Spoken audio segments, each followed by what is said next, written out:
Hello guys, welcome to the fiction series. Today we are gonna see, what if Naruto got harem with Caulifla and Kale? Part 2.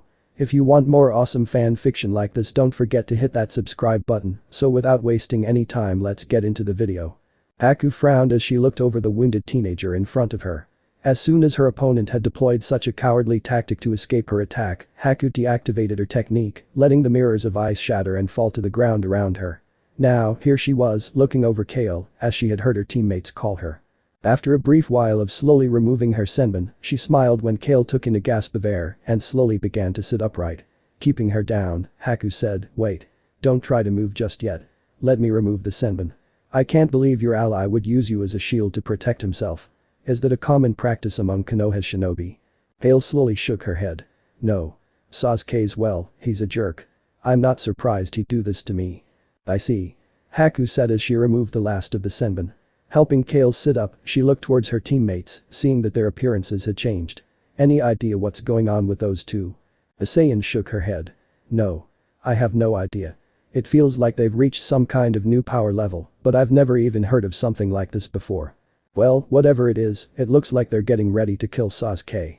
Should we stop them?" Haku questioned unsurely. The kind-hearted Saiyan shook her head. "No. If we get in their way now, who knows what would happen. They might target you as well as Sasuke." Haku frowned at this, but nodded her head in understanding. "Of course. I just hope they don't get in trouble if they do kill him. I think Hokage-sama would understand," Kale said, though she sounded a little unsure. "Though the problem is with the council. They're a bit of a pain, from what Naruto-kun's told us." "I see." Haku said before the two of them went quiet. Meanwhile, as Kakashi and Zabuza felt the power radiating off of the two enraged Saiyans, they stopped their duel and looked back to see what was going on. When Kakashi saw the Saiyan's focus was on his favorite student, he prepared to intercept them. "And where do you think you're going, Kakashi? You aren't running away from our duel, are you?" The Sharingan wielder glared at Zabuza and said, "I'm going to save my student from a couple of traitors. If you try to stop me, I'll cut you down where you stand." Zabuza quirked a brow at this and asked, "Traitors? You're calling them traitors?" That little runt of an Uchiha used a fellow Konoha shinobi to take Haku's attack for him. "If anyone's a traitor, it's that little bitch. But let me guess, you like sucking his beep and stroking his ego, don't you? You have absolutely no intention of discipling that little shit for what he's done, do you? TCH. You're more pathetic than I thought. I think I'd be doing the world a favor by getting rid of you, Kakashi." Glancing over his shoulder at Sasuke and the pissed-off Saiyans, Kakashi snarled and used a replacement technique to swap places with Sakura, leaving her at Zabuza's mercy. Quickly moving in front of Sasuke, he held a pair of kunai in a backhand grip and glared at the two Super Saiyans. "Stop right there. I can't let you kill Sasuke-kun." Naruto snarled at this and vanished in a blur of speed faster than Kakashi could react to. Yes, he was able to see the path Naruto was taking thanks to his Sharingan, but just seeing an attack coming and actually dodging it were two entirely different things. When Naruto slammed his fist into the side of Kakashi's head and sent him flying into the side of the bridge, Kakashi winced in agony. Funking hell. Caulifla, now that the path was clear, raised her hand, palm out, and began charging up a large Kai blast. "Oh Sasuke, die for me, will you?" she asked sweetly before firing her blast at the frightened Uchiha. Kakashi tried to move to protect his student, but Naruto appeared in front of him and fired a powerful Kai blast into the Jonin's gut, sending him crashing through the railing and down into the ground below. "Sorry Cyclops, but I'm afraid I can't have you getting in the way." Sasuke harmed Kale-chan. "She is very dear to me, and I refuse to let her assailant go unpunished." Unfortunately for Caulifla, Sakura had managed to rush over and push her precious Sasuke-kun out of the way, taking the Saiyan's Kai blast full on. When the pincat went flying and tumbling on the ground for quite the distance, Caulifla snarled. "Stupid bitch. She'll be lucky if she's still alive after that." Glaring at Sasuke, Caulifla found herself grinning and said, "Still, maybe death is too merciful for you. So, how about I just end your career as a shinobi, Staring with removing those precious eyes of yours." Sasuke's eyes went wide and he quickly turned to run away, only to come face to face with Naruto. "Where do you think you're going, asshole? Do you really think you can escape two pissed-off Saiyan warriors?" Sasuke's initial thought was, what the funk is a Saiyan? However, he didn't have time to dwell on that when he felt something sharp on his cheek. Following the blade to the hand holding it and then following the arm up to the face, he felt the cold chill of death creeping down his spine. Caulifla was holding a kunai against his cheek, smiling cruelly all the while. "Please." Naruto scoffed. "Please. Now you're begging us not to hurt you? Pathetic, Sasuke. he said before he drew a kunai and nodded to Caulifla. Caulifla-chan, hold him still, would you? When she nodded and pinned Sasuke in place, holding his head tight, Naruto thanked her before he slowly began to cut out Sasuke's eyes. Everyone on the bridge listened as Sasuke screamed and screamed. They could easily see tears of blood trickling down his cheeks. A moment later, after carving out Sasuke's eyes, Naruto tossed them up and down in his hand before crushing them and tossing what remained of them over the side of the bridge, letting the remains fall into the water below. There we go. That gets rid of your precious Sharingan eyes. Now, should we cripple you? That's a hard decision to make. Caulifla-chan, should we break his spine and paralyze him from the waist down? What do you think? Before Caulifla could reply, Kale and Haku walked up to them. Please, that's enough, Caulifla-chan, Naruto-kun. I don't want to see you become monsters like he and his team are. Minus Yakumo-chan, of course. Kale pleaded. Looking at Kale, Naruto and Caulifla went wide-eyed for a moment before hugging her tight. Thank Kami you're okay.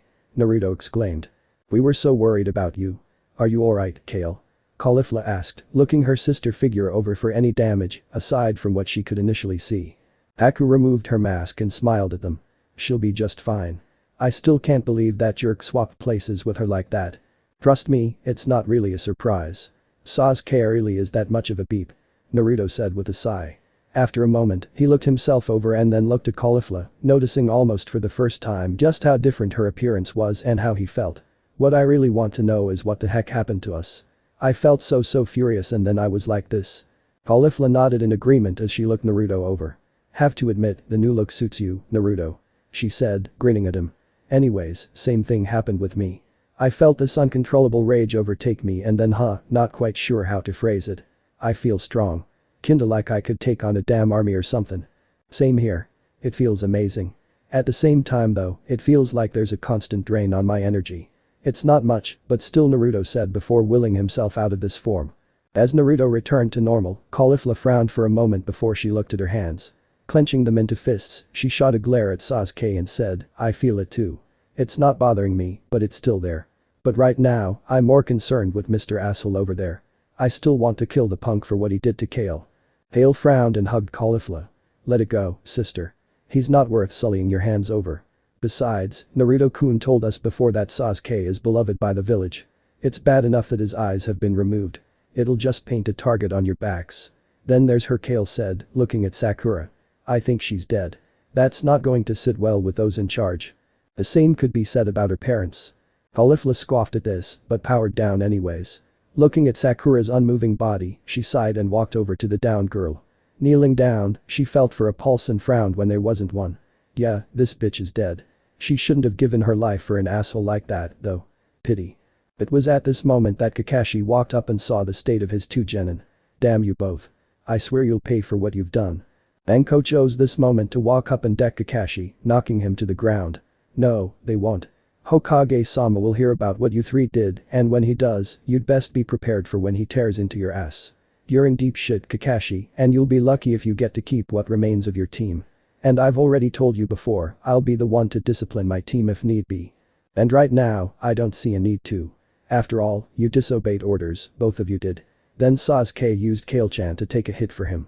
That's the kind of behavior I'd expect from a coward like him. If he was allowed to, he would have used those eyes of his against the village, given enough time. I'd say he got his just desserts. Sakura is an unfortunate casualty, but she chose to give her life to save a scumbag like Sasuke. Then there's you, Kakashi. Not only did you disobey orders, but you attempted to attack my genin as well. You even replaced yourself with Sakura in your attempt to get to Sasuke in time to save him. You're damn lucky Zabuza didn't just kill her to prove a point to you. And again, you don't seem to give a shit about anyone on your team besides Sasuke. For your traitorous actions here, I have every right to kill you. But I'm not going to. I'd rather see what Hokage-sama does to you. Kakashi scowled at her and said, you're the traitor here, Anko. You allowed your genin to disable Sasuke-kun and murder Sakura in cold blood. You know how important Sasuke-kun is to the village. Besides that, how is he supposed to continue with his career if he's unable to see? On top of that, his usefulness to the village depended on him awakening the Sharingan. Now he's pretty much useless. Best we can hope for now is that he can pass the Sharingan on to his children and raise them right. Anko sighed and shook her head in disappointment. You act as if Sasuke is some all-important figure in Konoha. When in truth, he's actually nothing special. They were using him to further their own goals. Besides that, Sasuke was a flight risk and would have gladly abandoned the village if it meant he could gain power enough to kill his brother.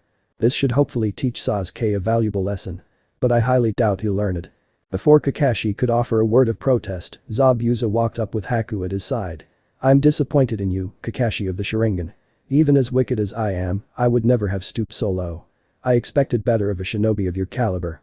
When I saw you replace yourself with that girl, I took pity on her instead of cutting her down like I suppose you expected of me. Because of her sacrifice, your precious Uchiha is still alive. If he's any good, he'll learn to make do without those Sharingan eyes of his. Just because someone is blind doesn't mean they can't be a good shinobi.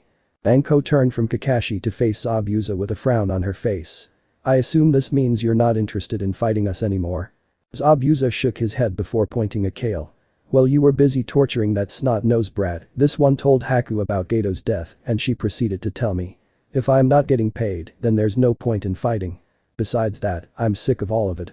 I'm tired of fighting and killing and working for scumbags like Gato. I'm trying to decide on something, but I need to ask you a few questions. First off, is everyone in your village like those pricks? He questioned, motioning towards Kakashi and Sasuke. Anko scoffed and shook her head. There's plenty of idiots, sure, but you'll find idiots like that everywhere. The majority of shinobi in our village though are alright. Hokage-sama's okay too.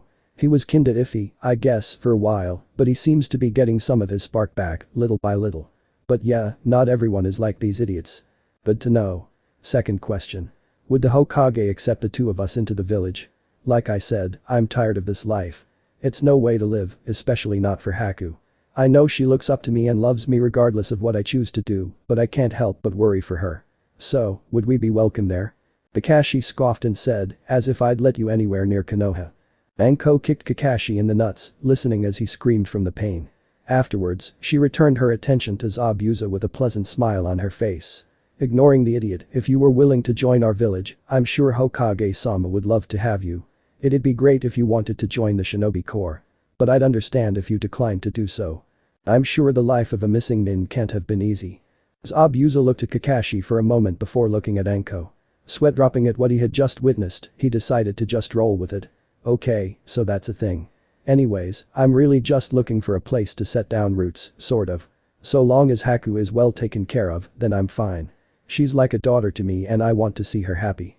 So I'll go to Konoha with you and see if it's the kind of place I'd like Haku to live in. If I don't like what I see, then I'll just leave. Simple as that.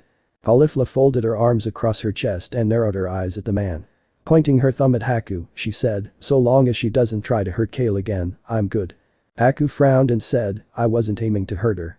I wasn't even aiming to kill that jerk. I'd never have hurt Kale if not for that cowardly tactic Sasuke deployed. Caulifla sighed and looked at Haku with a deadpan stare. I was kidding. Did you really think I was serious? Kale patted Haku on the shoulder and offered her a tiny smile.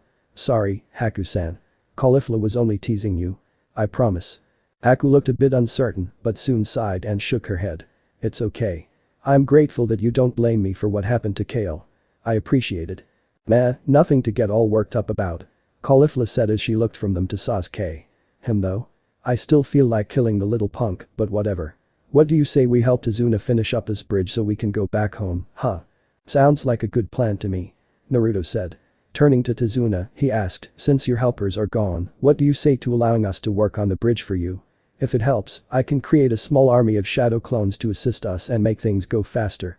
Tazuna looked between them for a moment before turning his gaze to a few parts of his bridge that he'd have to repair before they could continue with the building process. Just so long as you help me fix this mess that you people created, I'll take whatever help I can get from you.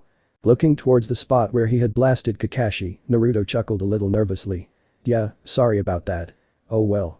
He said before bringing his hands up into a single hand seal and summoning forth about 20 shadow clones. Alright, give us our orders Tazuna and we'll do what we can for you. Thanks kid. Alright folks, here's what I need you to do. 3 weeks later. Team 11 and Yakumo had discussed Sakura's death a day after the events on the bridge. When they did, Naruto had admitted that even though he didn't like her, he didn't hate her to the point that he wished her dead. The death of a classmate just didn't feel right to him, though he still wished he could have just killed Sasuke instead of disabling him. The other Saiyans didn't really know Sakura well enough to judge her, but Caulifla had to admit that anyone willing to jump in front of one of her Kai blasts was worthy of her respect. That, and she did it to save someone dear to her, which was impressive in and of itself. Kale, on the other hand, felt bad for Sakura, but she didn't really have any opinions about it outside of that. Kakashi and Sasuke had chosen to seclude themselves, refusing to go near Team 11 if they could help it. Kakashi had tried to help Sasuke however he could, but Sasuke was still so furious at what had happened to him that he shut down Kakashi every time he tried to help. Anko had kept up her promise to train Yakumo whenever she could make the time to do so.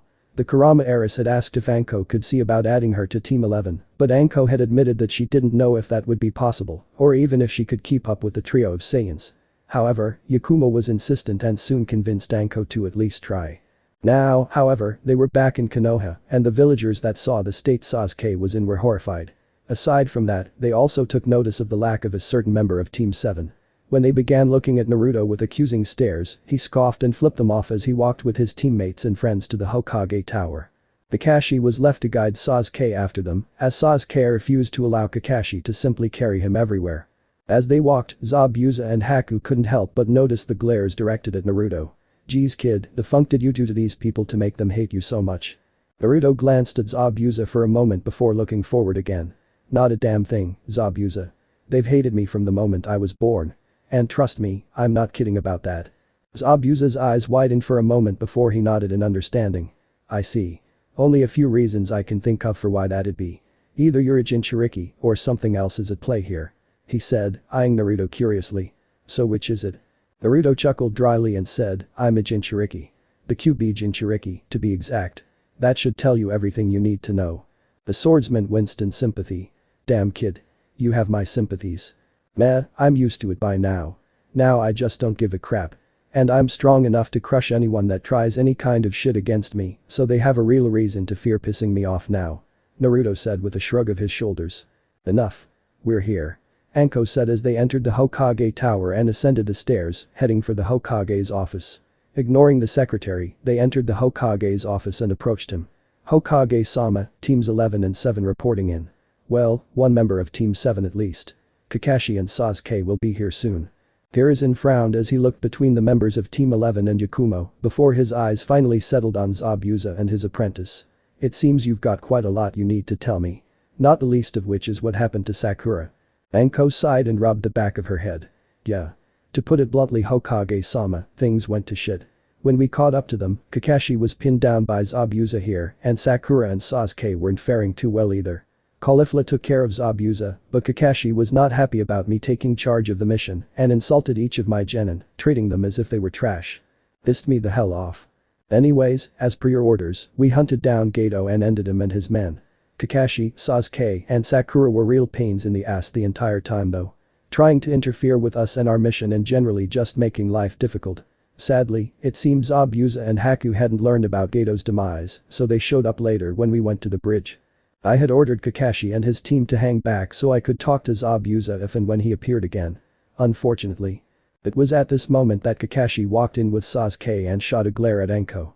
Your orders were bullshit and you know it. Zabuza was an enemy, and so was Haku. Looking at the Hokage, he pointed toward Sasuke's empty eye sockets and said, Hokage-sama, Naruto and Caulifla killed Sakura and removed Sasuke's Sharingan. They have to be punished for what they've done. Anko sighed and palmed her face. Ugh. Hokage-sama, if you'll allow me to explain the situation. Sasuke snarled and asked, what's there to explain? You were right there and you let them take out my eyes. And if that worthless bitch hadn't jumped in the way, I'd be dead now, no thanks to you. Naruto snarled and punched Sasuke hard in the face, knocking him to the ground and breaking his nose in the process. That stupid bitch as you call her loved you. She practically worshipped the ground you walked on. But more than that, she was your teammate and she sacrificed herself to save you. And this is how you thank her, funk you, Sasuke. Enough. Hiruzen exclaimed, getting everyone's attention. Anko, finish your report. I want to know the truth about what happened in the Land of Waves. Of course, Hokage-sama. As I said before, Kakashi and Sasuke disobeyed my orders and proceeded to attack Zabuza and his accomplice, Haku. Sasuke was losing his battle against Haku, and when it looked as if he was about to die, he replaced himself with Kale-chan, leaving her to take the blows that were meant for him. Hiruzen narrowed his eyes as he looked at Kakashi and Sasuke. I see. Continue, Anko. Yes sir. As expected, Naruto-kun and Caulifla-chan became enraged by what Sasuke had just done to their dear friend. Their rage led to them unlocking some new form, attaining more power than they had before. They proceeded to advance on Sasuke, ready to kill him. Kakashi shooting an angry glare at her fellow Jonin sensei, she didn't look away as she said, replaced himself with Sakura so he could get to Sasuke before they could kill him. He was willing to sacrifice Sakura to save Sasuke. There's more you haven't told me yet, Anko. I'll deal with them later. Right now I want to know what happened. So please continue. Hiruzen said as he pinned Kakashi with a glare and a focused burst of his potent killing intent. Naruto-kun moved faster than Kakashi could react and knocked Kakashi away. When he prepared to attack my genin again, Naruto-kun struck him again, sending him flying. Meanwhile, Caulifla-chan fired one of her energy attacks at Sasuke. Her attack would have killed him, but Sakura, in a noble act of sacrifice, took the blow that was meant for him. She died as a result of this. I have her body sealed inside of this scroll. Anko explained before holding up a scroll. Anyways, the two of them decided that death was too good for Sasuke and proceeded to tear out his eyes and destroy them. The two of them likely would have done more, but Kale walked up to them and asked them to stop. Kakashi approached my team and tried to tear into them for what they had done, but I told him again that if anyone was going to reprimand my team for what they did, it would be me. At the time, I didn't see any reason to do so. I still don't. Anyways, Zabuza and Haku approached us at that point and we talked for a while before he made the decision to come to Konoha with us so he could see if he would like to settle down here. Hiruzen nodded in understanding before locking eyes with Zabuza. I see. Thank you Anko. Zabuza, allow me to officially welcome you to the village of Konohagakure. If you decide that you would like to settle here, I have a favor to ask of you. I'll discuss that with you later however. Right now, I need to figure out what to do with these two. He said, turning his gaze on Kakashi and Sasuke. Kakashi, as of this moment, you are removed as sensei of Team 7. You will never be allowed to take on another genin team. I trusted you to do right by your team and you failed me. You've also proven yourself to be incapable of following simple orders given by a superior. I placed Anko in charge of the mission and entrusted her with a secondary task. Eliminating Gato and his men. From what I understand, you and your team interfered in their mission and could have cost the lives of every genin there. As of this moment, you are demoted to the rank of Chunin without ever being given the chance to be promoted back to Jonin. You're lucky I don't demote you to the rank of genin for what you've done. Turning his gaze onto Sasuke, Hiruzen scowled. As for you, Sasuke Uchiha, your fate will be decided by myself and the council. You intentionally tried to sacrifice a fellow Konoha shinobi and you will suffer the price of such an action. Anbu, lock him in a cell until it's time to deal with the little prick. As for you, Kakashi, I expect you to report for your new assignment of watching the gate all day, every day. You'll be doing that for at least a month before I determine if you're capable of doing anything more. Now shoo, just your presence is disturbing me. Sasuke scowled and shouted, you senile old bastard. I did nothing to deserve this kind of treatment. The Hokage glared fiercely at the blind Uchiha before waving his hand dismissively as one of his Anbu took Sasuke away. Turning his glare on Kakashi, he said sarcastically, I see you were working hard on his arrogant attitude. Well done. Kakashi frowned at this, but didn't say a word. Instead he turned and left the Hokage's office. Once he was gone, Hiruzen reached up and massaged the bridge of his nose. Yakumo-chan, I'm sorry. It looks like I'll have to put you in the reserves until a new team can be found for you. Anko looked at him and rubbed the back of her head a little nervously. Actually Hokage-sama, Yakumo-chan was hoping she could be placed on my team. What do you say? The third looked at Yakumo for a moment and frowned in thought. I'm taking some time to think on it, he asked, do you think you can keep up with those three? I warn you now that they are not your average person. It will be hard to keep up with them, I assure you. Yakumo looked into the Hokage's eyes, full of determination. Hokage-sama, I am quite positive that I can be a huge benefit to Team 11. I know that they're different, and though I don't quite know the full truth about them, I'm positive that I'll be fine with them. I'll train harder than ever if it means I can be with my friends. Hiruzen steepled his fingers together and closed his eyes, delving into his thoughts. After a while, he opened his eyes again and looked at Yakumo with a piercing stare. If I place you on Team 11, the team will be doing nothing but D-rank missions for a month. During that time, I expect you to acclimate into the team and become a true member of the team. I'll be watching to make sure you can mesh well with the team. If I determine that you're just not capable of keeping up with them, I'll be placing you in the reserves as I originally planned. Is that understood? Yakumo nodded and exclaimed, yes sir. I won't let you down, Hokage-sama. See that you don't. Turning his attention to Zabuza, he said, seeing as you're new here and don't yet trust the people, I'll allow you to live with Naruto-kun in his home for the time being. After all, you at least trust him and his friends, so it seems like the best option. I'm trusting you not to betray my trust, do you understand me? Should I determine you are a threat, I'll show you why I was called the god of shinobi. Sweating just a bit at the threat, Zabuza nodded in understanding. Of course, Hokage-sama. I'll behave, you have my word on that. Besides, I'd never put Haku at risk like that. Good. Now, I need to call the council together. I want you all to be there with me when I discuss what's happened with them. I warn you now, do not rise to their bait. They will likely say some harsh things to the lot of you once they learn what's happened, but I expect you to remain calm and not react. Do you understand me? Hiruzen said before motioning his Anbu to go and summon the council together. Yes, Hokage-sama. The Konoha shinobi exclaimed as one. I promise that we'll behave ourselves. Anko said. Good. Follow me. The Hokage said as he rose from his comfy chair and began to lead them out of his office and to the council chambers. Upon arriving, Hiruzen took his seat in motion for Team 11 and company to get comfortable. Afterwards, he summoned another Anbu and ordered him to bring Sasuke before them. After a short while, the various members of the council began trickling in. Once they had all arrived and taken their seats, Hiruzen waited for a moment longer. It didn't take long for the Anbu he had sent out to fetch Sasuke. Uchiha returned with the runt in tow. The Anbu forced Sasuke to kneel before the council and kept him pinned there. Seeing this caused a great deal of confusion amongst the members of the council. However, when the civilians and elders saw that he was missing his eyes, they cried out in outrage, furious about what they were seeing. What the hell is the meaning of this? One of the civilians shouted. Hiruzen narrowed his eyes at the civilians before glancing towards his old teammates. All of you will be silent now. He commanded. All will be made clear in due time. First things first. You need to know that this is not a simple meeting to discuss what has happened to Sasuke Uchiha. I have called you all here to determine his punishment for his actions on his recent mission to the Land of Waves. Hiruzen allowed this statement to settle in and waited for the inevitable blow-up. When they began to shout out their protests, he slammed every member of the council, even the clan heads, with his impressive killing intent. This silenced them, allowing him to continue. As I was saying before you interrupted me, Sasuke's actions in his recent mission warrant punishment of some kind. As you can see, he has had his eyes removed and destroyed. What you don't yet know is why. So, allow me to explain the situation to you.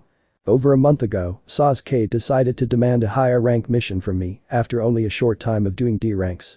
He wanted something more worth his time, claiming that an Uchiha elite doesn't need to do chores. I was initially inclined to decline his request and tell him to funk off, but then his sensei, Kakashi Hatake, decided to push the matter even further and claimed that his team was ready for a C-rank mission. As frustrating as it was for me, I decided to humor them, at least in the hopes that they'd learn their folly while on said mission. Anyways, shortly after leaving the village, Team 7 encountered the Demon Brothers of Kurigakure. While they were able to dispatch their foes, the mission at that point turned into at least a B rank, with a very likely possibility of turning into an A rank or worse. It was a mission they simply were not ready for. When I got Kakashi's report about what had happened, I sent Team 11, consisting of Jonin Anko Mitarashi and Genin's Naruto Uzumaki, Caulifla and Kale to back them up. However, because I couldn't trust Kakashi, I placed Anko in charge of the mission. I also gave them a secondary mission of hunting down Geto and ending him and his men. Unfortunately, Kakashi decided to continue with the mission instead of waiting for reinforcements to arrive. As a result, he and his team were nearly killed by Zabuza Mamachi. Hiruzen motioned to Zabuza at this point, bringing everyone's attention to him. Team 11 rescued them and took over the mission at that point. Unfortunately, Kakashi Hatake, Sasuke Uchiha, and Sakura Haruno were interfering in Team 11's mission to hunt down and deal with Geto. That strike won against them. After killing Geto and his men and freeing the people of Waves, Teams 7 and 11 encountered Zabuza and Haku, his adopted daughter, on the bridge Tazuna was building. Unfortunately, the two of them had not learned of Geto's death and were prepared to continue with their attempts to kill the bridge builder. Anko had ordered everyone to hold their positions while she attempted to communicate with the two of them and end the conflict peacefully. As expected, however, Kakashi Hatake and Sasuke Uchiha had disobeyed orders and started a fight between themselves and Zabuza and Haku. That is strike 2 against them. As the battle raged on, Sasuke was about to lose his fight against Haku when she had him pinned down in her ultimate technique. It was at this point that Sasuke used the replacement technique to replace himself with Kale-chan from Team 11. He used her to take the blows that were meant for him. Because of his actions, Kale-chan nearly died. This is strike 3 against him. As a result of his actions, something triggered inside of Naruto-kun and Caulifla-chan. Their rage overwhelmed them, and they underwent some kind of transformation, attaining a new level of power. They turned their rage on Sasuke, but before they could kill him, Kakashi replaced himself with Sakura, leaving her at Zabuza's mercy, also he could get to Sasuke in time to protect him. This is strike 3 against Kakashi. It shouldn't need to be said, but just so you all understand, Kakashi was knocked aside and prevented from helping his student. Caulifla-chan attempted to kill Sasuke with an attack, but Sakura, in an act of bravery, jumped in front of Caulifla-chan's attack and saved Sasuke at the cost of her life. It was at this point that they decided that death was too merciful for Sasuke, and so they proceeded to remove his eyes and destroy them, so they may never be used against a fellow Konoha shinobi. It was already obvious that he was willing to do whatever it took to save himself. It's also obvious that he has no loyalty to this village or respect for anyone in it, not even me. So it's not too far-fetched to imagine that he'd stand against a fellow Konoha shinobi if they got in his way. Anyways, rather than honor his teammate's sacrifice, Sasuke insulted Sakura and her act of bravery. Kakashi was no better. This is strike 4 against them. Hiruzen continued with a heavy sigh following afterwards. Kakashi has already been punished for his actions. Now, we simply need to decide on Sasuke's punishment. I'm quite displeased with him, and my ire was only taken to a new level when he insulted me in my office, calling me a senile old bastard. His arrogance is at a ridiculous level, and Kakashi obviously hadn't done anything to rein him in. Now, I have an idea about what to do to Sasuke in punishment for his actions and words, but I would like to hear opinions from those of you here. Now that you know what happened on their recent mission, what do you propose we do about Sasuke Uchiha? Hiruzen questioned. The civilians' initial reaction was to defend Sasuke, but they all stopped to think on what was just explained to them. Looking at Sasuke, they frowned and soon began to discuss the situation with one another. After a while, they turned to face the Hokage and let their representative speak up. Hokage-sama. We suggest that Sasuke have his assets seized and given to the village's coffers. The Uchiha compound should be made into a regular housing district where our shinobi force could live in better conditions than some of them currently live in. Finally, in order to prevent Sasuke from lashing out against anyone again, we think it would be wise to have his chakra sealed. Hiruzen nodded at this before turning to the clan heads. And what do you all think? He questioned. Shibi looked at Sasuke for a while before turning his gaze onto the Hokage. What the civilians have suggested holds merit. However, I would like to add on to Sasuke's punishment. He is a criminal and should be treated as such. Locking him in a cell for the rest of his days after having his chakra sealed seems to be appropriate. As you said, Naruto and Caulifla decided, death would be far too merciful for someone like him. Hiruzen nodded in acceptance of this before turning to the elders. And what do the three of you think? Amura decided to speak for them. We have nothing to add. I'd say having his precious Sharingan eyes removed from him is punishment and humiliation enough, but I like what the others have suggested. I say lock him up and throw away the key. Let him see just what his actions have wrought. The third nodded again before turning back to face Sasuke. Your punishment has been decided, Sasuke Uchiha.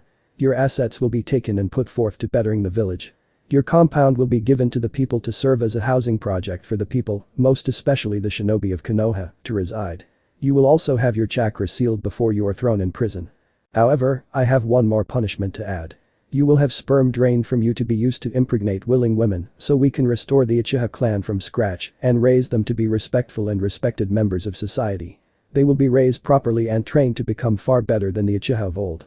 You will have no contact with any of them and therefore won't be able to corrupt them and their ideals. Now Anbu, take him away.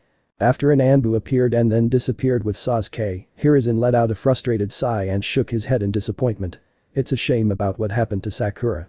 I'll have to inform her parents of what transpired on Team 7's mission. Inoichi, I know your daughter was close to Sakura. Try to let her know what happened as easily as you can. And do try to break her of her obsession with the Uchiha, would you? I'd rather she not try to free him or something else stupid like that. The blonde mindwalker nodded in understanding. Of course, Hokage-sama. But I don't know how much success I'll have at getting through to her. I've tried everything I could think of so far to break her of her obsession with that boy, but nothing's worked. Still, I'll do whatever I can to try and get through to her. Maybe, if I'm lucky, she'll even stop dieting and actually put some effort into being a better Kunoichi. Hiruzen shrugged his shoulders and said, we can only hope, Inoichi. Now, unless someone has any more matters to discuss, I'd like to call this meeting to an end. Danzo stepped forward at this point and narrowed his eye on the Saiyans. You said that those two underwent some kind of transformation. Does this mean the boy has managed to tap into the power of that creature? And what of the girl? Is she a Jinchuriki as well? The third glared at Danzo and said, speaking about the QB is still forbidden, Danzo. I could have you executed for daring to mention it in front of those not in the know. The Warhawk scoffed at this and said, face it Hiruzen, you're too afraid of the consequences to even attempt to kill me. Now answer the question. Hiruzen snapped his fingers and a group of Anbu surrounded Danzo, their blades piercing his body in numerous locations. When he appeared near Himura and Kaharu with nary a wound on his body, the Hokage's eyes narrowed suspiciously. Quickly rising from his chair, he faced Danzo and flashed through hand seals before he became a veritable flamethrower, spewing fire from his mouth in a wave. Danzo scowled as he moved to leap out of the way, only to find himself pinned in place by Shikaku's shadow. When the flames consumed him, he was forced to use up another of his hidden Sharingan eyes to escape with his life. When he reappeared this time, everyone could see his disfigured arm now that the bandages had been burned away. They also saw the Sharingan in place of his right eye. "What have you done to yourself, Danzo? How dare you do this?" Hiruzen questioned angrily. "DCH. So you've regrown your backbone. Not entirely unexpected, though I had hoped it wouldn't come to this." Danzo began, only to scream out in agony as his arm was struck by numerous blasts of energy. Glaring at the girl known as Caulifla, he prepared to attack her only to stop when he realized she had targeted the eyes embedded in his arm. Looking down at them, he saw that each of the Sharingan eyes had just been destroyed. "Shit," he said before quickly summoning his root soldiers to him and disappearing with them, choosing to live to fight another day rather than lose his life here. Hiruzen scowled and ordered his Anbu to hunt Danzo down and put an end to him. Retaking his seat, he slammed a fist onto the table and exclaimed, "Damn him. I ordered Root disbanded years ago." "What's the matter, old-timer?" Caulifla questioned. "Is it really that shocking to see that he disobeyed you? He seems like a real scumbag to me. Especially if he's willing to reveal such delicate information about Naruto-kun to those that aren't already in the know." The Hokage sighed and massaged his temples to stem off a growing headache. "Ugh. I suppose you're right, Caulifla-chan. I really shouldn't be surprised that he'd stoop so low. Regardless, what's done is done. I just hope the Anbu are able to locate him and end his rotten life. Anyways, what would you three say to me giving you a portion of Sasuke's assets? You're the party here wronged, after all." Naruto shrugged and said, "That's fine with me, Gramps. I still can't help but wish I had killed him. I'm still angry about what he did to Kale-chan." Hiruzen sighed, but nodded his head in understanding. "I understand, Naruto-kun. For what it's worth, I'm sorry you and your friends were put through such a horrible experience." "Not your fault, old-timer," Caulifla said. "From what we know about Sasuke, it was kinda to be expected. I'm pissed about it, don't get me wrong, but he's just that type of person." "True enough," Hiruzen said with a sigh. "Anyways, I'm calling this meeting to a close. Everyone's free to go. Naruto-kun, take your friends and go home and rest. You've earned it." "Thank you, Gramps," Naruto said before he and his friends left the council chambers. Once outside, Anko dismissed herself and left the group to do as they pleased. As they walked, Kale couldn't help but reach out and grab one of Naruto's hands and one of Caulifla's hands. Smiling shyly at them both, she couldn't help but feel happy just being with them. Naruto smiled at Kale and said, "You seem happy. What's up?" Kale giggled and shook her head. "I'm just glad to be here with you both. I feel better when I'm with you." Caulifla grinned and gave Kale's hand a gentle squeeze. "We're always gonna be here for you, Kale. You'd better believe it." "I know. Thanks, sis." 1 week later. Kale frowned as she looked at the cat in her arms. Softly stroking its fur and scratching it behind the ears occasionally, she couldn't help but wonder what caused poor Tora to run away this time. "What happened to you, you little cutie?" she questioned sadly. Tora simply snuggled into Kale's arms and purred contently. When her teammates appeared in the clearing with her, she looked them in the eyes and said, "I think something happened. Tora wouldn't have run away again otherwise." Anko frowned and nodded her head in agreement. "Agreed. Something strange is going on. We need to speak with Madame Shijimi and try to get to the bottom of this." The members of Team 11 each agreed with her as they began making their way to the Hokage Tower. Upon arriving, they entered the Hokage's office and saw Madame Shijimi there waiting for them alongside Hiruzen Sarutobi. Kale walked up to Shijimi and handed Tora over to her, watching as the overweight woman did as Kale had instructed her to before. "Thank you for returning her to me. Again." Kale shook her head and offered Madame Shijimi a smile. "It's fine. But I have to ask, do you know what caused her to run away this time?" The kind woman shook her head negatively. "I have no idea. Everything was going just fine. Then one day, she got so upset and ran away again. I don't understand." Anko frowned and looked towards the Hokage. "Hokage-sama, I'm requesting permission to take a mission to go to the capital with Madame Shijimi. I'd like to get to the bottom of this and figure out what's going on that would cause Tora to run away again. I think that someone might have done something and, as much trouble as Tora has caused in the past, I don't want to see her hurt. Something's definitely wrong here." Hiruzen frowned at this and asked, "Are you sure about this, Anko?" Yakumo is still new to your team and I'd prefer it if you stayed to work on your teamwork for a while before attempting a mission like this. Do you think your team is ready for such a thing? The beautiful snake mistress nodded and said, I'm damn sure of it, Hokage-sama. We can handle something like this, no sweat. Please, let us help Madam Shijimi and Tora. The third didn't get the chance to reply right away as Shijimi turned to him and said, Dear Hiruzen, if it helps you to make up your mind, allow me to officially request the aid of Team 11 to find out what caused my dear Tora to run away this time. If someone's hurting her or something far more sinister is going on, I want it stopped. I trust Team 11 and I'm willing to pay a great deal for their assistance in this matter. Hiruzen offered her a smile before looking at the members of Team 11. Team 11, your request for this mission is granted. Make sure you get to the bottom of this mystery and set things right again. If things turn sour for whatever reason, send for backup. I'm not sure what to expect from a mission like this, so make sure to be prepared for anything. You're dismissed. Alright team, you heard him. Go and get packed for a month. I don't know how long this will take, so I want you all to be prepared for anything and everything. Get going. Anko ordered before she left to go and pack her things. A few days later, capital of the Land of Fire. Team 11, meet my husband, the daimyo of the Land of Fire. I just call him Sweetie, but you can refer to him as Daimyo-sama or by his name, Hachibe-sama. Sweetie, they're here to help figure out what's going on with Tora. She ran away again and I'm not sure why. Shijimi said, introducing them to her husband. The Fire Daimyo looked over the members of Team 11 and offered them a warm smile. Welcome to the Kasai, the Land of Fire's capital city. I am known as Hachibe Pira, otherwise known as the daimyo of the Land of Fire. It's a pleasure to meet those who helped my dear wife and her cat before. The members of Team 11 were currently knelt before him, their heads bowed.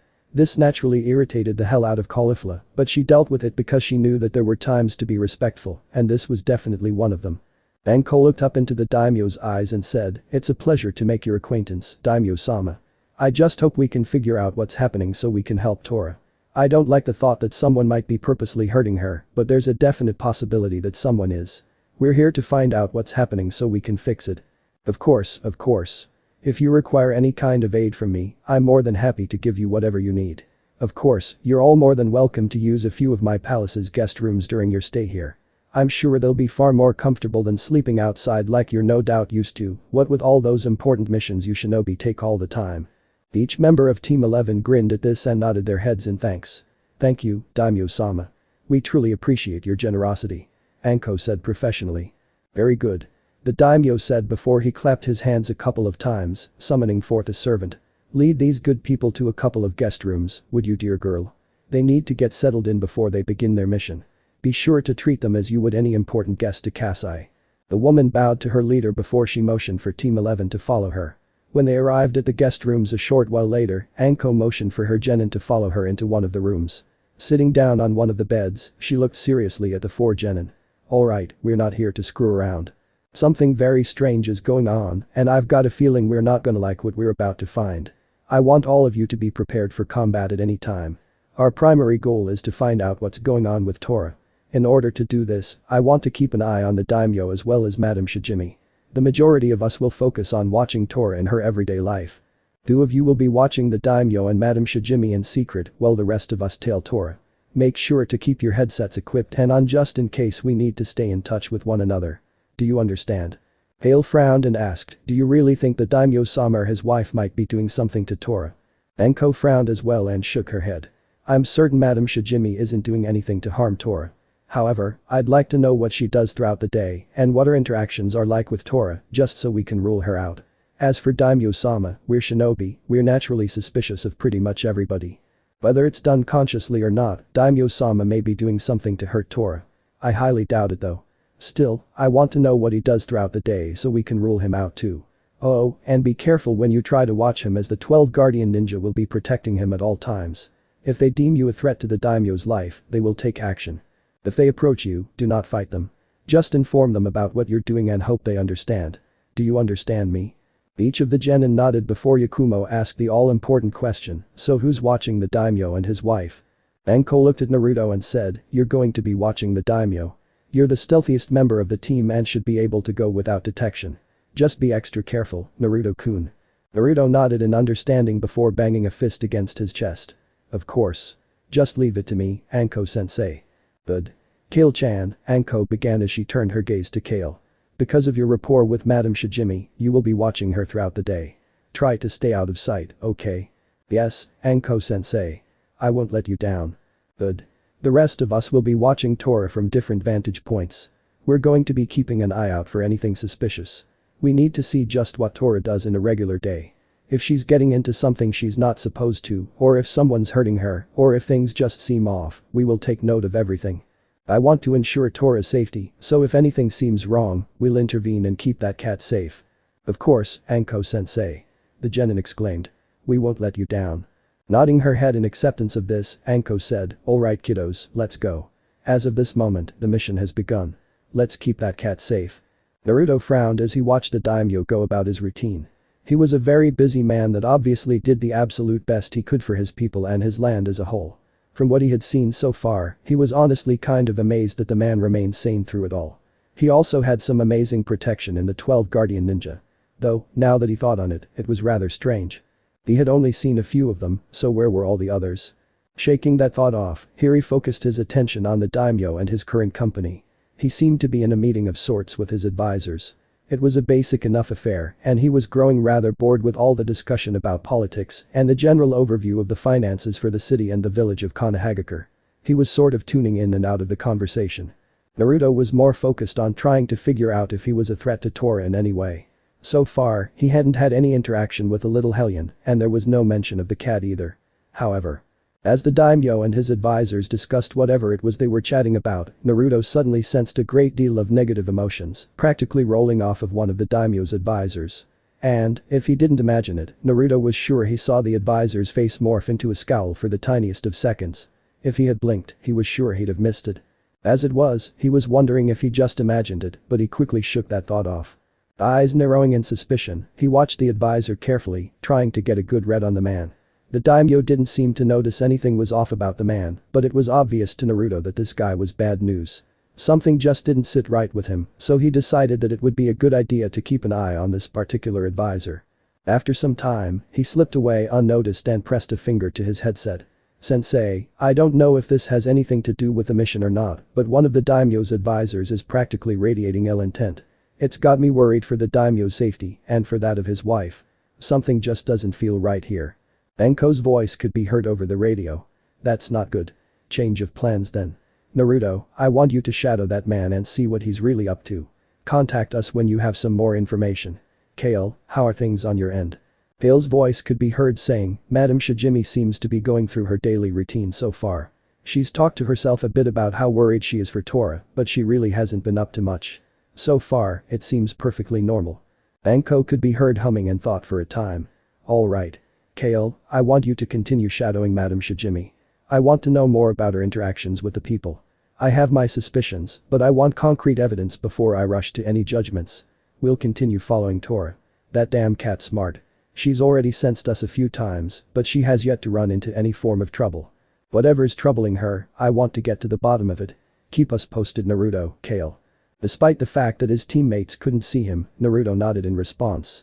Slipping into the shadows once again, he returned to the meeting room and flinched when one of the daimyo's unseen bodyguards nearly spotted him. Anko-sensei wasn't kidding about their abilities. And again, they'd better be damn good if they want to keep not only their jobs, but to keep the daimyo himself safe as well. Turning his gaze onto the advisor, Naruto made sure to watch his body language and his hands especially. This man obviously didn't care for the daimyo. No, it was worse than that. He loathed the man.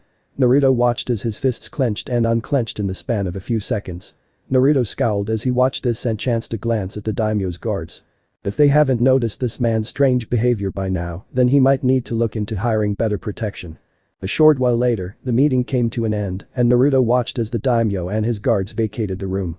Thinking on it for a moment, Naruto created a shadow clone and sent it to watch the daimyo, just to be on the safe side. Returning his gaze to the advisors, he scanned the small group of men and women carefully. The others seem normal enough. Grumbling about their jobs, insulting the daimyo, basic stuff. But that one's different. When the advisor he was ordered to keep an eye on began to rise, Naruto watched him carefully, following after him as he left the room. As he walked through the hallways, Naruto could hear him grumbling to himself about something. Slipping closer while remaining unseen, Naruto listened to what the man was saying. Damn that man. He's fucking insufferable. And that wife of his is no better. Always doting on that damn cat. I swear, that fucking cat is treated better than any of their subjects. If only the man ranted on, only to pause and glance around in a panic. Who's there? Naruto frowned as he wondered if he had been found out. His fears were quickly assuaged though as he saw two masked shinobi appear in front of the man. Remaining hidden, the black-haired teen listened as they began to talk. "Oh, it's just you two. Stop sneaking around like that all the time. You'll end up giving me a heart attack at this rate. I'm not a young person anymore, after all," the advisor said. "Whatever. It doesn't matter. Have you killed that damn cat yet?" One of the masked ninja, obviously a male, said, "Not yet. That cat's smarter than we gave it credit for. It slipped away to Konohagakure before we could kill it. You never did tell us though, why do you want the cat dead so badly?" The advisor scowled fiercely, but didn't say anything at first. Instead, he motioned towards a nearby door. "Not out here. It's too open and those damn Konoha shinobi could be anywhere. We'll talk in there." Naruto had to rein in his anger lest he be discovered somehow. "So, these guys were hired to kill Tora, huh? I need to hear more." Waiting just a moment, he slipped inside the room unseen and unheard and hid in the shadows of the room. "All right you bastards, let's hear what you've got to say." Turning to face his hired help, the advisor decided to explain. "You asked why I want the cat dead. Tora's been foiling every attempt I've made to kill the daimyo and his wife. You'd think with how much she hurt that dumb cat that it would be happy to let that fat bitch die.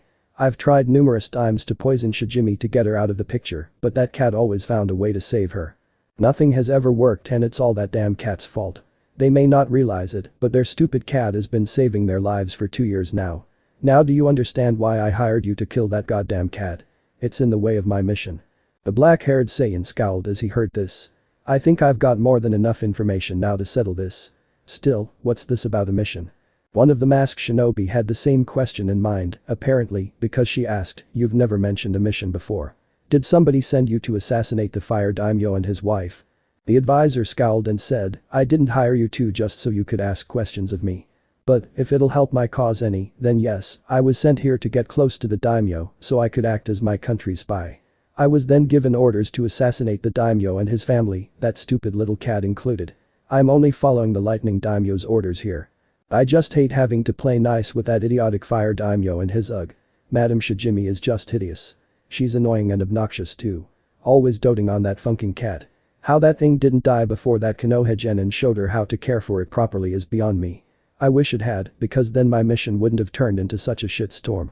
The male masked ninja frowned behind his mask and said, "We understand now. I just hope your daimyo knows what he's doing here because this whole situation could go very wrongly for him. We'll take care of the cat. You just prepare yourself to take the daimyo's life. Good luck," the female ninja said before she and her partner disappeared from the room. "Damn shinobi. They'd better just do their damn jobs and leave me the funk alone afterwards," the advisor muttered to himself before he vacated the room as well. Left on his own at this point, Naruto tapped his headset and spoke to his teammates again. "If you can hear me, I've got new information that proves we're dealing with someone dangerous. Tora's in grave danger, as are the fire daimyo and his family. I'd ask if we could meet up, but two unidentified shinobi, a masked man and woman, are hunting Tora. On top of that, the man I told you about before. He's out to kill the fire daimyo and his family. Tora's been foiling all of his attempts to kill them, however, and that's why he's hired those two to kill Tora. I have more information on the subject, but I think the mission is now time sensitive. We have to deal with those two shinobi to save Tora, and we need to take out the fire daimyo's advisor. What are your orders, Anko-sensei?" "Naruto-kun, I want you to capture the spy. If he resists, break him. We need him alive so we can extract the necessary information from him. Kale-chan, inform your target that she and her husband are in danger. Hide them somewhere safe. Caulifla, Yakumo, and I will deal with the shinobi after Tora. Good luck and be careful everyone," Anko said over the radio. "Roger that," Naruto said before he cut the transmission and set off in search of his target once again. If those shinobi are from Kumo, this could get really bad. It would make things so much easier if they were simply missing Nin, but I have a bad feeling about this. Anko. Anko scowled as she watched Tora round another corner. The cat definitely knew where she was going, and she knew that she had followers as well. In other words, Tora was an insanely intelligent and aware cat. Quickly hurrying after the cat, she watched as it came to a stop after some time and began to growl and hiss at seemingly nothing. "Looks like they're here," Anko said to herself and her two team members. Caulifla and Yakumo watched as the masked shinobi appeared before them with weapons drawn. The lone Saiyan of the group grinned maliciously as she punched the palm of her hand. "Oh, this is gonna be fun. Anko raised a hand, signaling her to stand down for the time being. Taking a few steps towards the masked enemies, she watched as Tora hurried behind Yakumo, its fur standing on end. Keeping an eye on their potential enemies, the snake mistress asked, "Why would you take on a mission such as this? You've been hired to kill an animal. Doesn't that make you feel sick inside? Shinobi such as yourselves should know better than to accept a mission such as this. It's like murdering a child, it shouldn't be done. Don't you have any shame?" The male shinobi shook his head and said, "We do what we are ordered. It is as simple as that. If that means we have to kill an animal simply for existing, then so be it. Whether we like it or not has no meaning." Ikumo frowned deeply as she looked at him. However, something about his female partner caught her attention.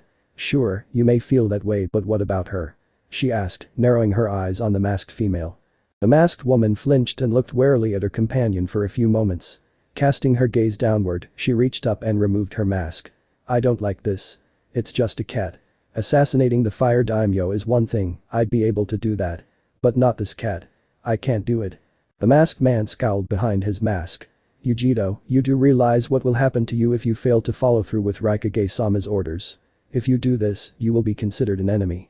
I don't care if you hate the very idea of killing this cat. If need be, I'll do it myself. You just focus on killing those three. We can't have any witnesses to what we're about to do. Or rather, what I'm about to do." The now named Yujito looked at her partner with such a fierce scowl on her face that it was a wonder why she didn't attack this man. "I won't help you kill a cute little cat. And I refuse to help you and Raikage-sama kill the fire daimyo.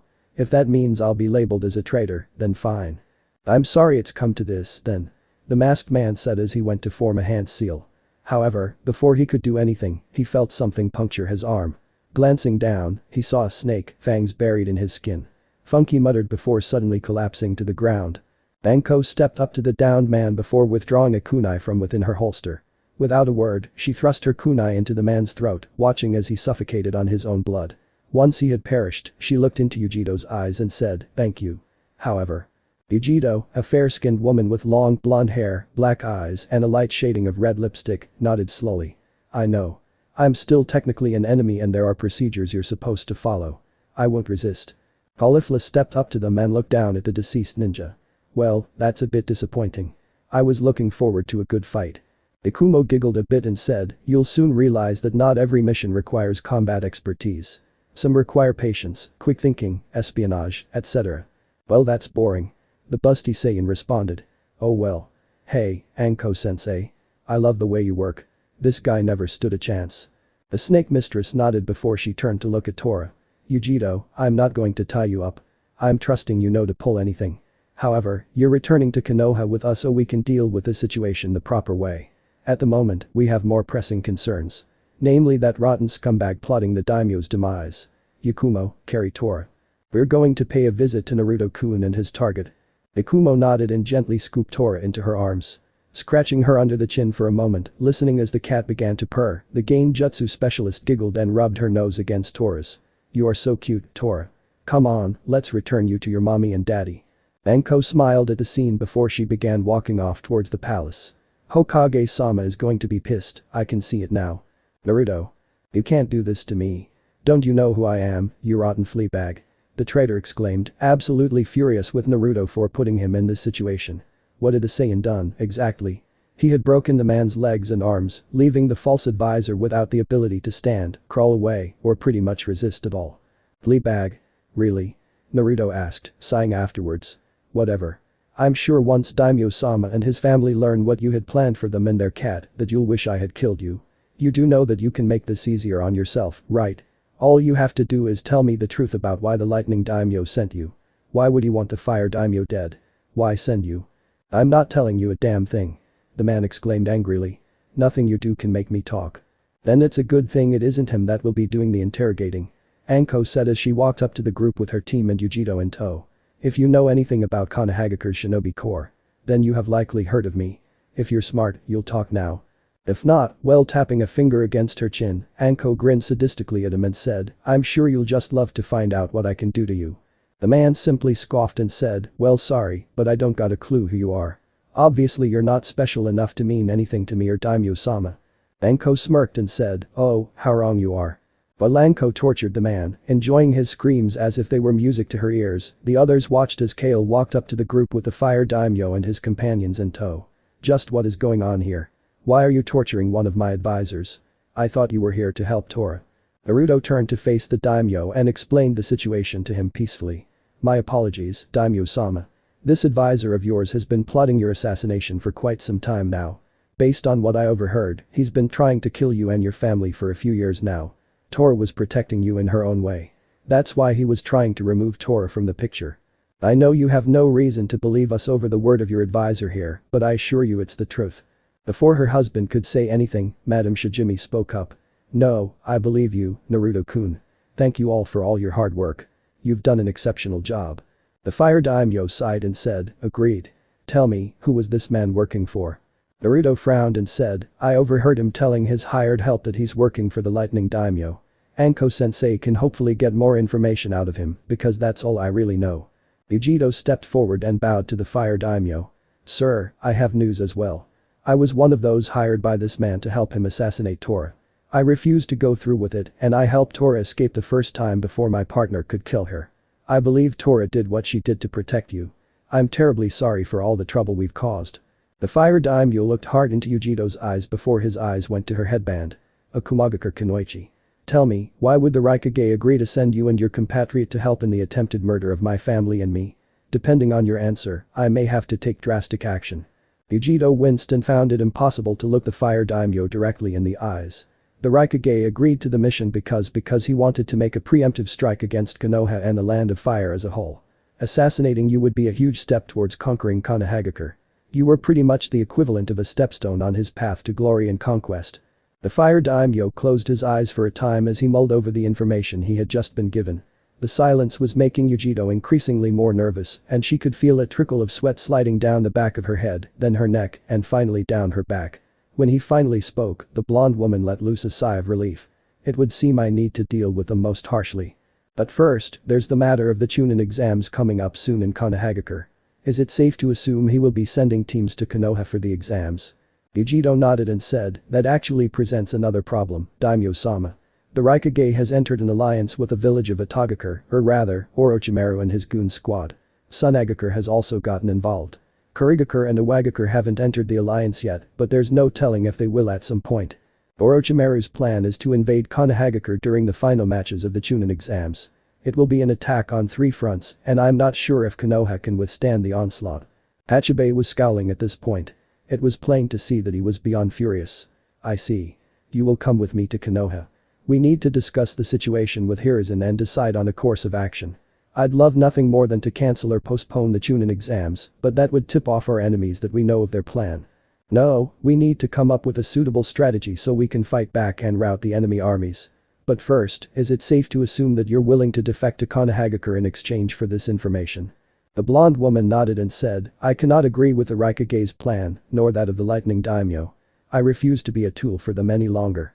If Konoha will have me, then I'll gladly join Konoha's shinobi forces and fight to defend my new home. Good. Good. Team 11.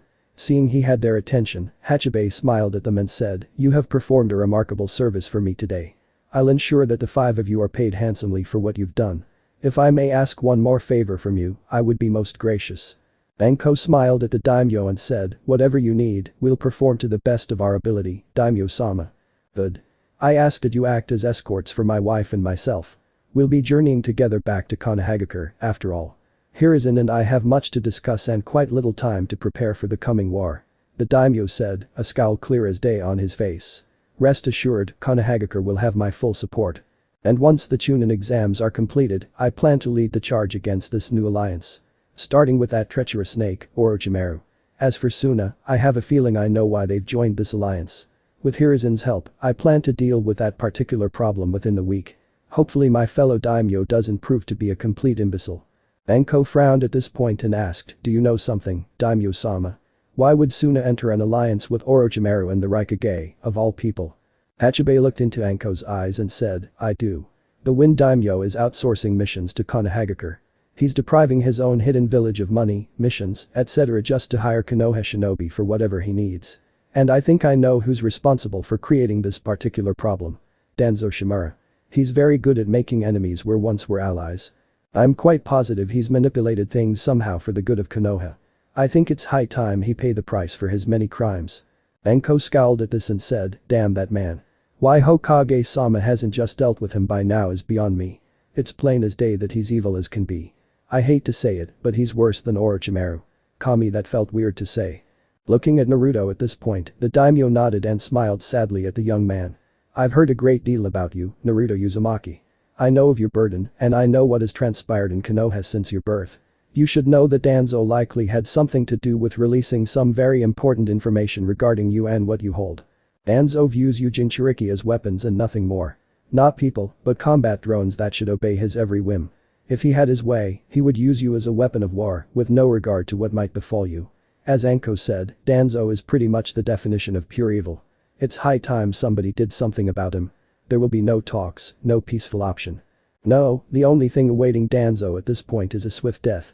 He deserves to suffer for his crimes, but I get the feeling he's going to force our hands in some way. But enough of that. Let us feast first and then we shall set off for Konoha. You, he said, looking into Yujito's eyes, you will ride with me. I wish to hear more of this plan straight from your lips. Is this understood? Of course, Daimyo-sama. Yujito said. If I can help in any way, I'd be more than happy to. Good. Now come. You've all been through enough today, so I believe a feast is in order. I'll get my cook started on something delectable that you're sure to enjoy.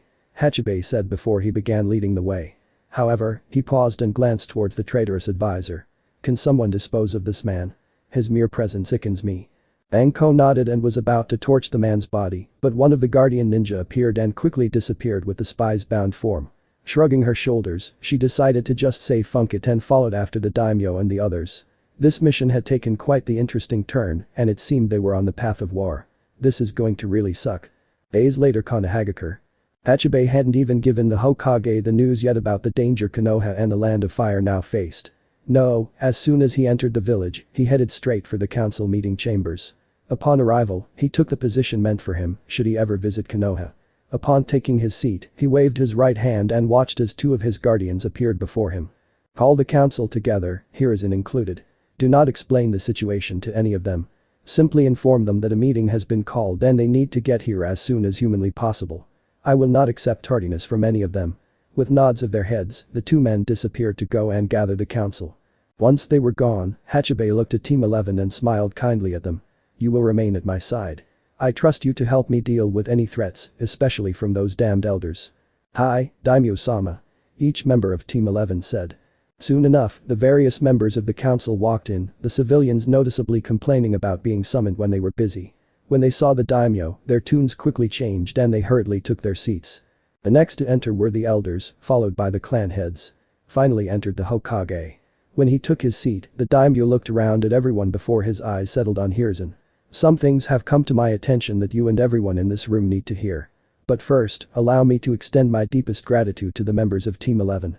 They have foiled an attempt on my life and the lives of my family, Tora included. On top of that, they have discovered a conspiracy against Konoha and the Land of Fire as a whole. Looking around at the various council members, he shook his head sadly and said, the Raikage, the Kazekage, and Orochimaru of the Sannin have entered an alliance and are plotting against Konoha. They plan to attack during the Chunin exam finals. I sincerely believe that they plan to take your life, Hiruzen Sarutobi. I also believe they aim to kill and destroy everyone and everything they can. At this point, Hachibei glared at the elders and asked, have you been assisting Danzo Shimura in any way? Because I believe his actions have turned Tsunagakure against us. After all, the Wind Daimyo is giving all of his business to Konoha and completely neglecting his own hidden village. I want the truth now. Hamura and Kaharu began to sweat nervously, both fearful of upsetting the daimyo further. Hamura offered him an awkward smile and said, I'm afraid we don't know what you're talking about, Daimyo-sama. Why ever would we assist Danzo in his acts of terrorism? Inoichi spoke up at this point and said, if need be, Daimyo-sama, I can perform a mind dive and get the truth from them that way. Do it. I want to know everything they've done. I want all their crimes laid bare before us. Inoichi nodded before he activated his jutsu and delved into Hamura's mind first. When he re-entered his own body some time later, he had a deep scowl etched on his face. Without a word, he turned to Kaharu and performed the mind dive on her. After some time, Inoichi returned to his body and looked directly into the daimyo's eyes. They've been conspiring with Danzo for years, Daimyo-sama. I can explain everything later, in a private setting. For now, just know that they've committed numerous acts of treason in their efforts to assist Danzo. Hachibei nodded and closed his eyes for a time. I see. He said, humming for a moment afterwards. Kill them. I do not want them tainting this village any longer. Before Himura and Kaharu could utter a single word in protest, their heads fell from their bodies and began to roll along the floor. Their bodies dropped to the ground in a heap a moment later. Once his guards had returned to his side, the daimyo looked coldly at the remaining people within the room. As I was saying before this little distraction, I know why Sunagakure has gotten involved in this alliance. The Wind Daimyo has been giving all of his missions to Konohagakure for a long time now. Sunagakure is suffering because of his idiocy. I suspect Danzo played a huge part in turning the Wind Daimyo against his own people. I will talk with my fellow daimyo. Hiruzen, I expect you to get in touch with the Kazekage and try to work with him to bring peace between our nations once again. Do not fail me. The aged Hokage nodded in understanding. Of course, Daimyo-sama. I will do everything within my power to convince him to cease hostilities against Konoha. But. Yes. That leaves Kumagakure and Itagakure as our enemies for this invasion. I want everyone to behave as normal for the time being. I'm certain Orochimaru has spies within the village and I do not want them reporting back to that wretched snake that we have discovered their plan. I intend for us to turn their trap against them. And when we do, I expect you to end Orochimaru and the Raikage's lives. No questions asked, no attempts at mercy, no holding back. Kill everyone that stands against you, regardless of your personal feelings on the matter. This means, Hiruzen Sarutobi, that you are not to let Orochimaru slip away again because of your fondness for him. You may care about him as your old student, but I will not tolerate you being merciful towards him again. You let him escape last time and look at what's happened because of it. Hachibei exclaimed, looking furious with the Hokage. Hiruzen flinched, but soon nodded his head in understanding. Of course, Daimyo-sama. I won't let you down. I'll try to recall Jiraiya and Tsunade to the village to assist us, but. The fire daimyo narrowed his eyes and said, as of this moment, their Sannin privileges are revoked. No longer will I tolerate them giving in to their vices. If they refuse to return for any reason, they are to be labeled as missing nin and hunted as such. So if I were you, I'd stress the importance of their return to the village. If Jiraiya complains about the lack of inspiration or some such nonsense, inform him that I'll ban his books throughout the land of fire. Hell, if even that doesn't get through to him, then feel free to tell him that I'll order his balls chopped off and his ding-dong rendered useless to him. Do you understand me, Hiruzen Sarutobi? The old Hokage nodded and said, consider it done, Daimyo-sama. What about Tsunade? I'll personally have her banned from every casino in the land of fire. I'll also have flyers put up in every tavern, inn, bar, whatever, that forbids her from being served any alcoholic beverages. No longer will I tolerate her wallowing in her own self-misery. From now on she works as a loyal, strong Konoha Kunoichi, or she pays the price for her behavior. And if even that doesn't do the trick, I'll send my men after her with instructions to drag her kicking and screaming into my palace. She can either give in to my demands or she can suffer. It doesn't matter to me either way. I see. Thank you, Daimyo-sama. I'll ensure both of my students get the message and understand the importance of your request. Hiruzen said, only to flinch at the harsh look the fire daimyo had struck him with. This isn't a request, Hiruzen. This is an order. This is a demand. You've let all of your students get away with far too much. So I'm taking action where you have not. I have no problem ordering the execution of your students, Hiruzen. So either do as I say, or I take matters into my own hands. Is that understood? Hiruzen nodded quickly, fearful of the fire daimyo's wrath. Understood, Daimyo-sama. I'll get right on that. But what do we do about the attempt on your life? Has that already been resolved? Hachibei hummed in thought for a moment before saying, the Raikage and my fellow daimyo in the land of lightning are likely to realize soon enough that their attempt on my life has been foiled. Do I expect them to try again? Not anytime soon. I believe that, with the invasion they have planned and the Chunin exams being right around the corner will keep them quite busy. Far too busy to make another attempt on my life. And they won't be given a chance afterwards to come after me because, at that point, we are taking the fight to them. We'll exterminate them like the vermin they are. I refuse to let their actions go unpunished. Not to question your authority in this matter, Daimyo-sama, but I have to ask. Is that wise? If we go to war with them, who's to say that other nations won't join the war on either side? I don't have anything against dealing with a threat such as this, but the risks are many. Shibi Aburami said, hoping to get through to his country's daimyo. Hachibei frowned deeply at this and decided to take some time to really think on it. After a number of minutes, he looked into Shibi's eyes and said, you make a valid point, Shibi. However, we have to strike back should either party escape the invasion alive. If we simply allow their actions to go unpunished, we run the risk of other countries mistaking us for weak fools that are too afraid to take action when we should. However, I do understand your point of view and your concerns on this matter. So, if we can get at least Sunagaker to see the light, so to speak, that will ensure we have one ally that we can count on. We have allies in some of the minor lands and shinobi villages, but we need more than just that. If the Uzumaki clan were still around, their assistance alone would practically ensure our victory. I'll do what I can, but I want you to think of some way to earn us more allies. Hiruzen frowned and thought for a time before an idea came to mind. I've got an idea, but it's a risky one. I'll discuss it with you in private, Daimyo-sama. For now, perhaps we should discuss our strategy for our counterattack. Then again, we barely have any information on what to expect. I believe I have that covered. Yujito-san, if you would. The daimyo requested, looking to his side at the blonde woman. The black-eyed woman nodded before stepping forward for everyone to see her. I am one of the shinobi the Raikage sent to kill Tora and potentially Daimyo-sama here. As the Nibi Jinchuriki, I was meant to take part in the invasion and help destroy Konohagakure. However, my being here throws a small wrench in that plan. Still, I have some information on their plans and what they aim to do once the invasion starts. I will share with you everything that I can. Then please do so. Team 11, you are dismissed. Should I have need of you later, I will have Hiruzen summon you for me. Thank you again for your services to me and my family. Hachibe said with a thankful smile on his face. Anko nodded and turned to her team of genin. Well, you heard the man. Let's get going already. Chop chop. Naruto and his friends chuckled as they made their way out of the room, Anko hot on their heels. Once they were gone, all eyes turned on Yujito as she began to explain the plan in detail, or at least what she knew of it. 1 week later. What the hell is going on, sensei? I don't appreciate. An irate blonde woman could be heard shouting from within the Hokage's office. Standing beside her were a black-haired woman holding a pig and a tall, white-haired individual. Hiruzen slammed his students with a massive burst of killing intent, forcing them to their knees. Letting up on his killing intent, he glared at them and said, Daimyo-sama is right, you two did need to pull your heads out of your asses and shape the hell up. The old man said, glaring at his old students. Jiraiya, from now on you are forbidden from enjoying those damnable vices of yours. No more spying on women, no more smut novels, I will have none of it. You'll do your damn duty and you'll enjoy every second of it. Turning his gaze on his lone female student, Hiruzen scowled at her and said, as for you, Tsunade, I am highly disappointed in you and your atrocious behavior. You lost Dan and Milwaukee, and I understand that pain all too well. But you need to grow the funk up and get over it and get over yourself. One way or another, we're going to break you of that fear of blood you've developed.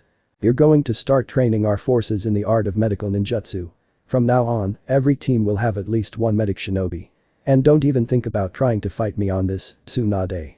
Daimyo-sama has already taken care of ripping your vices away from you. If you had simply agreed to return sooner, the two of you would have been fine.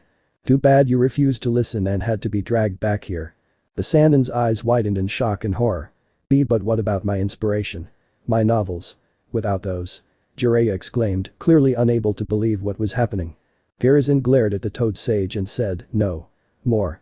If you are caught peeping on women in their most vulnerable moments, you will be castrated. And no, that is not a joke. No more little Jiraiya to fondle at night. No chance of passing on your genes. Nothing. You don't get to behave like that anymore. Tsunade, who had been wide-eyed for some time now, asked, but how can you expect me to just get over all of that so easily? I can't do it. They. Glaring at her, the aged Hokage said, do you really think that Dan and Milwaukee would have condoned such behavior from you, Tsunade? They'd be ashamed of you and what you've become. Snap out of it, get with the program, and stop being a whiny little bitch who acts like the whole world is against her. And before you ask, you have been banned from every casino in the Land of Fire. You have been blacklisted at every liquor store, every restaurant that sells liquor, every bar, pub, etc. No longer will you be allowed to destroy yourself like the fool you've been. Shape up, behave like a proper kunoichi again, and get over yourself. I expect you to be at the hospital at 9 AM sharp. You'll be training medics and helping out in the hospital every damn day. You'd better hope you get over your fear of blood real quickly, Tsunade, because you're going to be seeing a lot of it. Tsunade could feel tears prickling at her eyes. Shaking uncontrollably, she soon took a few steps backwards. When it looked as if she was about to run away, Hiruzen narrowed his eyes and said, if you try to run away, you'll be labeled a missing nin with a kill on sight order. So don't even think about running from your duties any longer, Tsunade. I've been far too lenient with the both of you, and you've taken advantage of my kindness. It's time you two shaped up and started seriously training again. You're out of shape and out of practice. I need you both to be fully prepared because we're going to be at war after the Chunin exams are over. I've got a lot to go over with you too. Please don't let me down." Jiraiya and Tsunade's eyes widened at the mention of war. After a moment, Jiraiya composed himself and asked, "War? What exactly happened, sensei? Tell us everything you know." And with that, Hiruzen began to discuss the upcoming war, the invasion, and everything else they needed to know. He dearly hoped that these two would get over themselves, shape up, and work hard to defend the village and its people. None of them wanted this war, but it was coming, and there was no way to stop it. They'd all have to be prepared for this, even the fresh genin straight out of the academy. They'd be pulling shinobi from the reserves as well, most likely. After all, wars are bloody affairs and there's no guarantee that everyone will make it out alive. All they could really do is train them all hard, focus hard on teamwork, train some medics, and hope for the best.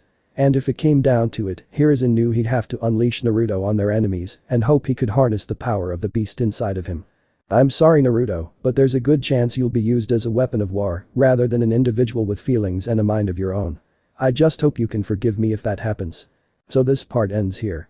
Alright, that's it for today's video guys. Let me know in the comments section how was the story, and also don't forget to like, share and subscribe. I will meet you in another video. Bye bye.